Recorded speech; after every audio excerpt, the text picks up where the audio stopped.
Hello, నేను miss రావు. కొందరిది మరణం లేని జననం అంటారు. అలాంటిదే ఇప్పుడు రామోజీరావుది కూడా. ఎందుకంటే ఆయనలో కొన్ని అతీంద్రియమైనటువంటి శక్తులు ఉన్నాయి. అందుకే ఆయన వ్యక్తి కాదు, వ్యవస్థగా చూస్తూ ఉంటారు ఆయన్ని. అసలు ఏంటి ఆయన దగ్గర ఉన్నటువంటి అతీంద్రియ శక్తి? నిజంగానే ఆయన మరణం లేని జననం పొందారా అనే దాని మీద మనం విశ్లేషణ తీసుకునేటువంటి ప్రయత్నం చేద్దాం. అలాగే ఆయన గురించి, ఆయన దగ్గర పనిచేసినాయి, అలాగే ఆయనకి దగ్గరగా ఉన్నటువంటి సీనియర్ జర్నలిస్ట్ దుర్గా కుమార్ గారు మనతో ఉన్నారు. ఇంటరాక్ట్ అవుతాం. నమస్తే అండి. నమస్తే సార్. చాలా బాధాకరం అని మరణం అనేది తప్పదు ఎవరికైనా. బట్ కొంతమంది మరణించినప్పటికీ వాళ్ళు ఎప్పుడు జీవించి ఉంటారనేది, అంటే మరణం లేని జన్మం. రామోజీరావు గారు మనకు భౌతికంగా లేకపోయినప్పటికీ కూడా ఈ ప్రపంచం ఉన్నంత వరకు, ఈ సృష్టి ఉన్నంత వరకు ఆయన్ని ఎవరు మరవలేరు. అంతటి గొప్ప విజయాలను సాధించారు ఆయన. ఈ సందర్భంగా ఆయనకి కొన్ని శక్తులు ఉన్నాయి. మిగతా వాళ్ళందరికీ ఆయన అతీతుడు, అందరితోటి కాదు అనేది ఒక అభిప్రాయం. యుగ పురుషుడు ఎన్టీ రామారావు గారి గురించి అంటే, తర్వాత ఇప్పుడు రామోజీరావు గారి గురించి ఆ మాట చంద్రబాబు నాయుడు గారే ప్రస్తావించారు నివాళులు అర్పించిన తర్వాత. ఆయనలో కనిపించినటువంటి ప్రత్యేకతలు ఏమున్నాయి సార్ మీకు? ఆయన దగ్గర నుంచి చూశారు కదా, ఆయన దగ్గర మీరు జర్నలిస్ట్గా పనిచేశారు. ఆయన సంస్థలో ఏమున్నాయని మీరు ఐడెంటిఫై చేశారు? మంచి ప్రశ్న అండి. ఇప్పుడు నేను ఫస్ట్ నా నియామకం ఆయన దగ్గర ఎలా జరిగిందో నేను చెప్తాను. దాన్ని బట్టి అసలు ఆయన ఏంటనేది మీరు ఎవరికైనా అవగాహన వస్తుంది. ఆయన సంస్థలో తీసుకునే ఉద్యోగులు, మరీ ముఖ్యంగా ఎడిటోరియల్లో తీసుకునే వ్యక్తుల గురించి, అలాగే ఆయన వివిధ శాఖల్లో పనిచేసే అధిపతులు, ముఖ్యమైన ఉద్యోగులు పర్సనల్గా ఆయన ఇంటర్వ్యూ చేస్తారండి. తర్వాత తీసుకునే వాళ్ళు క్వాలిటీ మెయింటైన్ చేస్తారండి. అంతకుముందు న్యూస్ పేపర్లు ఉన్నప్పటికీ ఆ న్యూస్ పేపర్లు కొన్ని ప్రత్యేకమైన కులాలకు సంబంధించిన యజమానులు, వాళ్ళ కులాల్లోనే వాళ్ళే తప్ప ఇతరులను ఎవరిని జర్నలిజంలోకి రానిచ్చేవాళ్ళు కాదు. జర్నలిజం అనేది ఇంకా ఓపెన్గా చెప్పుకున్నాం సార్, ఎందుకంటే నాకు కూడా 66 ఏళ్ళు వచ్చినాయి. నేను కూడా ఇప్పుడు ఏమవుతామో ఎవడో తెలీదు.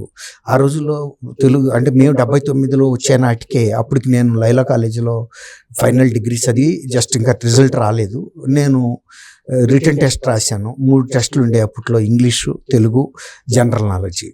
ఈనాడులో ప్రవేశం కోసం అది సబ్ ఎడిటర్ రిపోర్టర్స్కి సంబంధించిన యాడ్ ఇచ్చారు. నేను అప్లై చేశాను. చాలా మంది వచ్చారు. కొంతమంది పెద్ద పెద్ద వాళ్ళు కూడా వచ్చారు. ఇప్పుడు ఏ ఇయర్? 79. బహుశా అది నేను అనుకుంటాను జూలై, ఆగస్ట్ ఆ ప్రాంతాల్లో రిటర్న్ టెస్ట్ పెట్టారు.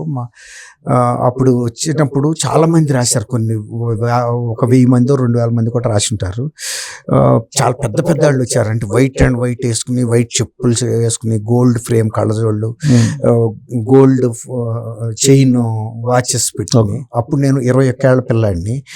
అదే ఫస్ట్ టైం నేను హైదరాబాద్ రావటం కూడా. హైదరాబాద్లో రిటర్న్ టెస్ట్ రాయటాను. విజయవాడ వరకే కానీ పరిమితం హైదరాబాద్ ఎరగను నేను. సరే వచ్చాము, రాసాము. వాళ్ళందరూ చూసేటప్పటికి నా గుండె జారిపోయింది. సరే పరీక్షలు అయితే వచ్చాం కాబట్టి రాశాను. రాసిన తర్వాత అసలు ఇంకోటి ఏంటంటే, అప్లికేషన్ పెట్టిన వాటిల్లోనే వాళ్ళు స్క్రూటినీ చేస్తారండి. పెట్టిన అప్లికేషన్ వాళ్ళందరినీ రిటర్న్ టెస్ట్ అక్కడ రానివ్వరు. స్క్రూటినీ పనికొచ్చే వాళ్ళని పిలుస్తారు, వాళ్ళకి కావాల్సిన అంత ఇది ఉంటేనే. ఆ రిటర్న్ టెస్ట్లు అన్నీ కూడా చాలా టాప్ రేటెడ్ పీపుల్తో వాల్యుయేషన్ చేయిస్తారు. ఇప్పుడు కూడా అదే జరుగుతుందండి. తర్వాత ఎవరు మంత్రులు కానీ, ముఖ్యమంత్రి కానీ ఇన్ఫ్లుయెన్స్ చేసే పరిస్థితి ఉండదు. నేను విన్నది ఏంటంటే, అప్పుడు మేము రాసిన ఒక ట్రాన్స్లేషన్, ఇంగ్లీష్ ట్రాన్స్లేషను రీడర్స్ డైజెస్ట్లో 100 సంవత్సరాల్లో వచ్చిన టఫెస్ట్ పాసేజ్ ఇచ్చారంట మాకు. అది నాకు తర్వాత తెలిసింది. అది మేము అంటే క్వాలిటీ ఆఫ్ సెలక్షన్లో టాప్గా చూసుకుంటాడండి. ప్రతి ఎవరికైతే ఏ విభాగానికి ఆ పేపర్స్ పంపిస్తాడో వాళ్ళు అందులో అథారిటీ. బోధరాజు రాధాకృష్ణ గారని ఆ రోజుల్లో ఇంటర్మీడియట్ తెలుగు అకాడమీలో ఆయన డిప్యూటీ డైరెక్టర్గా ఉండేవాడు. కానీ డిప్యూటీ డైరెక్టర్ అనే కానీ నిజానికి ఆయన డైరెక్టర్లు కూడా చాలరు ఆయనకి. ఆయన తొలి ప్రిన్సిపల్ ఈనాడుకి జర్నలిజం కాలేజ్. తర్వాత తెలుగు నిఘంటు కూడా రాశాడు ఈనాడు తరఫున. ఆయన ఒక అథారిటీ అండి ఆయన తెలుగు భాష మీద. కాకపోతే ప్రభుత్వంలో ఉండే ఈ రాజకీయాలు ఇట్లాంటి వాటి వలన ఆయన అంతకు మించి పెరగనివ్వలేదు. కానీ ఆయన రామోజీరావు గారి రోల్ ఎలా ఉండేది? డైరెక్ట్ ఇన్వాల్వ్మెంట్ ఉండేదా అప్పట్లో? డైరెక్ట్ అండి.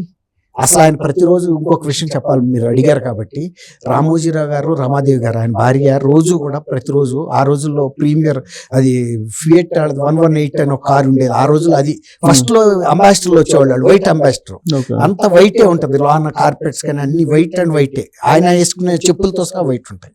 ఆయన ఫస్ట్ అంబాసిడర్లు వచ్చేవారు, తర్వాత 118 అని వచ్చింది ఏదో ఫియట్ కార్, కొంచెం ఫియట్ పద్మిని కన్నా నెక్స్ట్ రేంజ్ కార్, అందులో వచ్చేవాళ్ళు. బేగంపేటలో ఉండేవాళ్ళు వాళ్ళు, హెచ్పిఎస్ ఎదురుకుండా సెక్యూరిటీ గార్డెన్స్ అక్కడ. రమాదేవి గారు కూడా రోజు వచ్చేవారు, ఆమె కాటన్ శారీ కట్టుకుని సింపుల్ డిజైన్ కానీ లేకపోతే వైట్ కానీ, ఆమె అప్పుడు ఇమేజ్ ఆర్ట్స్ కి సంబంధించిన బిజినెస్ ఆమె చూసేవాళ్ళు. మేము కొత్తలో మాకు తెలియదు కదా ఆమె చైర్మన్ గారి భార్య అక్కడ ఉంటుందని, మనం ఏమనుకుంటాం ఇంట్లో పట్టు చీరలు కట్టుకుని పెద్ద పెద్ద సోఫాల్లో కూర్చుంటారు, ఆమె ఇక్కడికి ఎందుకు వస్తాను అనుకున్నాము. మేము ఆ కారిడార్స్ లో కూడా మేము అప్పుడు బచ్చగాళ్ళం కాబట్టి మాట్లాడుకుంటున్నా కూడా ఆమె అక్కడ ఆగేవారు, లేకపోతే పక్క నుంచి వెళ్తూ ఉండేవాళ్ళు. ఒకసారి ఒక బాయ్ చూసి ఆమె చైర్మన్ గారు మిస్సెస్ రమాదేవి గారిని చెప్పాడు. ఆ తర్వాత నుంచి మేము ఎప్పుడైనా అంటే అప్పుడు కూడా మేమేమి ఏదో మాటల్లో ఉండి పట్టించుకోలేదు తప్ప, ఆమెమి నేను అహంభావంగా కూడా ఎప్పుడు అసలు ప్రవర్తించదు. అన్ని టేబుల్స్ దగ్గర కూడా ఆమె వెళ్తారు, ఏదైనా పనులు ఉంటే ఎక్కడుంటే అక్కడ. వాళ్ళు ఒక ఉద్యోగస్తుల్లాగా ఉంటారు, ఇద్దరు భార్య భర్తలు ఇద్దరండి. రామోజీరావు గారు మాత్రం ఛాంబర్ లోకి వెళ్ళిన తర్వాత పిలిపించుకుంటారు తప్ప ఆయన రారు. ఆయన అందరూ వెళ్ళిపోయిన తర్వాత సపోజ్ స్టాఫ్ అంతా 6 గంటలకు వెళ్తే ఆయన 8కో 8:30కో దిగుతాడు ఆయన మెట్లప్పుడు. అప్పట్లో ఫస్ట్ లో ఆ లిఫ్ట్ కూడా ఉండేది కాదు, తర్వాత లిఫ్ట్ పెట్టారు. ఆయన మెట్ల మీద ఇట్లా బుక్స్ అవి పట్టుకుని ఆయనే బుక్స్ పట్టుకుని వెళ్ళిపోతాడు. ఆయన లంచ్ బాక్స్ ఉంటే వాళ్ళు బాయ్ పట్టుకొస్తారు. ఇంటర్వ్యూలు చేసేటప్పుడు జర్నలిస్టులు ఎంపీ చేసేటప్పుడు డైరెక్ట్ గా ఆయన ఉండేవాళ్ళ? డైరెక్ట్ గా అండి. ఆయన ఏ రోజు ఎంతమందిని ఇంటర్వ్యూ చేయగలిగే టైం ఆయనకు మిగులుతుందో ఆ టైంకి సరిపోయిన క్యాండిడేట్స్ ని పిలుస్తారు ఇంటర్వ్యూకి, అంతేగాని ఎక్కువ మందిని పిలవరండి. డైరెక్ట్ గా రామోజీరావు గారు ఉండే డైరెక్ట్ ఆయనతో పాటు ఇంకా 6 దిగ్గజాలు లాంటి బోధరాజు రాధాకృష్ణ గారు కానీ, రాంభట్ల కృష్ణమూర్తి గారు, మల్లారెడ్డి గారు, చేకూరు రామారావు గారు, ఇలాంటి దిగ్గజమైనటువంటి వ్యక్తులు ఉండేవాళ్ళు. ఒక ఐఏఎస్ ఇంటర్వ్యూ ఎలా జరుగుతుందో ఆ రేంజ్ లో జరుగుతూ ఉండేది. రామోజీరావు కూడా అడుగుతూ ఉండేవారు, ఆయన అబ్జర్వ్ చేస్తారు. ఎస్ఆర్ రామానుజన్ వీళ్ళంతా. ఆ తర్వాత ఆయన న్యూస్ టుడే ఎడిటర్ చేశాడు. మీరు ఇంటర్వ్యూకి అటెండ్ అయినప్పుడు రామోజీరావు గారు మిమ్మల్ని క్వశ్చన్స్ అడిగారా? గుర్తున్నాయా ఏం అడిగారు అనేది? అడిగారు. తర్వాత నన్ను కొన్ని విషయాల్లో నన్ను సమర్థిస్తా కూడా మాట్లాడాడు.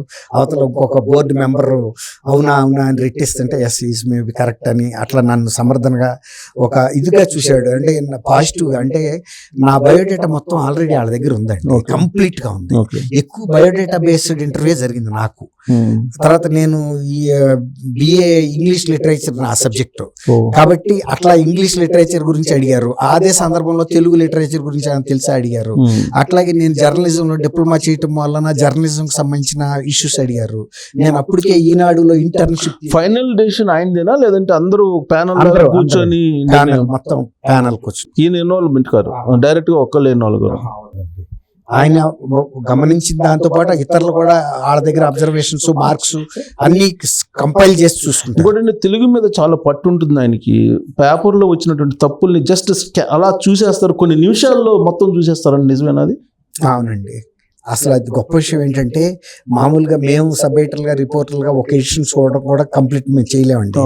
కానీ ఆయన మాత్రం అన్ని ఎడిషన్స్ ఆ రోజుల్లో ఇంటికి వెళ్ళిపోతాయండి. ఆ నైట్ కూర్చుని ఆయన రెడ్డింగ్ తో ఎక్కడెక్కడ ఎర్రర్స్ ఉన్నాయో లేకపోతే ఎక్సెస్ వర్డ్స్ ఉన్నాయో కూడా అవన్నీ కూడా రౌండ్ అప్ చేసి అన్ని ఈవెన్ టాబ్లాయిడ్ సైజ్ వచ్చిన తర్వాత కూడా టాబ్లాయిడ్స్ కూడా ఫాలో అయ్యేవాళ్ళు. ఆ పేపర్ జనరల్ పేపర్ చదవడానికి ఎంత టైం పడుతుందండి? చాలా గంటలు పడుతుంది. అవును. మరి ఇన్ని ఎడిషన్లు, ఇన్ని మళ్ళీ టాబ్లాయిడ్ ఇవన్నీ చూడటానికి కొన్ని అసలు 24 గంటలు సరిపోతుంది. కానీ అది ఆయనకి అతీంద్ర శక్తి ఉన్నట్టేగా. ఇప్పుడు అది రజనీకాంత్ ఏదో సినిమాలో కంప్యూటర్ ఇదిలాగా టెలిఫోన్ డైరెక్టర్ ని మొత్తం స్కాన్ చేసేస్తాడు. ఆ సినిమా పేరేంటి? అది రజనీకాంత్ కంప్యూటర్ మ్యాన్ లాగా చేస్తాడు. రోబోనా? రోబో అలా అన్నమాట. అది ఆశ్చర్యం అండి. తెల్లారి పొద్దున్నే వచ్చేటప్పుడు ఆ కట్ట ఆయన కారులో పక్కన పెట్టుకుని తెస్తారండి. తెచ్చిన తర్వాత అది ఎడిటోరియల్ డిపార్ట్మెంట్ కి వెళ్తుంది. అక్కడ అన్ని రౌండ్ అప్ చేసి అన్ని చూసుకుంటారు, ఎవరెవరు ఏం తప్పులు చేశారు, ఏం జరిగినాయి అనేది. అంత అబ్జర్వేషన్ ఉంటుందండి. అదే మామూలు పాసిబుల్? అది మామూలు పాసిబుల్ అదే అది అతీంద్ర శక్తి ఉన్నట్టు. ఇప్పుడు అదే కాదు, అది ఒకటే పేపర్ కాదు కదండి ఆయన బిజినెస్. అవును, ఆయన మార్గదర్శి చిట్ ఫండ్స్ ఉన్నాయి. ఆ రోజులో ఈ ఫిల్మ్ ఇది మయూరి ఇది పెట్టారు. ఇంకా అప్పటికి ఇంకా కాదు, అది అసలు అది మామూలు సాధ్యమేనా? అదే ఇది ఇప్పుడు మొత్తం పేపర్ మొత్తం చదివితేనే మనకు తప్పులు కనపడవు. ఇన్ని పేపర్లు, ఇన్ని ఎడిషన్లు ట్యాబ్లెట్ లో చిన్న పేపర్లతో సహా అన్ని చూసి రౌండ్ చేస్తారు. అది ఎలా అది సాధ్యం అసలు? విజయవాడ ఇష్యూస్ కూడా వస్తాయి కదండి, అవి కూడా వస్తాయి. మళ్ళీ వాళ్ళకి అక్కడ నుంచి ప్రతిరోజు పార్సిల్ ఇక్కడ నుంచి వెళ్ళిపోతుంది, అక్కడ కూడా వెళ్తాయి. అదేనండి మరి మిగతా వాళ్ళందరికన్నా భిన్నంగానే ఉన్నట్టేగా ఆయన అతీంద్ర శక్తి ఉన్నట్టే. మామూలుగా కాదండి, మామూలు భిన్నం కాదండి అసలు. ఎవరికన్నా సాధ్యం అండి అది? ప్రాంప్ట్ గా టైం కి వచ్చేస్తారు. మళ్ళీ ఇక్కడ అందరితో పాటు అసలు ఒకసారి ఆయన ఛాంబర్ లోకి వెళ్ళిన తర్వాత ఆయన బయటకు వచ్చే ప్రశ్న కూడా ఉంటుందండి. ఆయన మొత్తం అన్ని అబ్జర్వ్ చేస్తుంటాడు. అంటే ఇతర బిజినెస్ లకు సంబంధించిన అంశాలు కూడా అక్కడ గమనంలోకి తీసుకుంటూ ఉంటాడు. ఇక్కడ కూర్చుని ఇప్పుడు ఆయన గురించి చెప్పుకోవాలనుకుంటే మనకి కొన్ని గంటలు కూడా రోజులు కూడా చాలు. కానీ ఒక మాటలో చెప్పాలంటే మీరు అంటే జర్నలిజంలోనే, మిగతా ఫీల్డ్ తీసేయండి, జర్నలిజంలో మీరు చెప్పాలంటే ఒక మంచి ఆయనకునేటువంటి క్వాలిటీ ఏంటి పేపర్ విషయంలో? కమిట్మెంట్ అండి, అంతే. అది ఆయన ఒక యజ్ఞంలాగా చేస్తాడండి, అంతేగాని ఏదో వ్యాపారం లాగానో యాదృచ్ఛికంగానో చేయడు. ఇది ఒక యజ్ఞం. నేను తీసుకున్నాను అంటే ఇది చేసేయాలి. తర్వాత ఆయన బిజినెస్ టార్గెట్స్ కూడా పెట్టుకుంటారండి. ఎప్పటికప్పుడు సర్క్యులేషన్ కి సంబంధించి సపోజ్ ఇవాళ 5 లక్షలు ఉంది.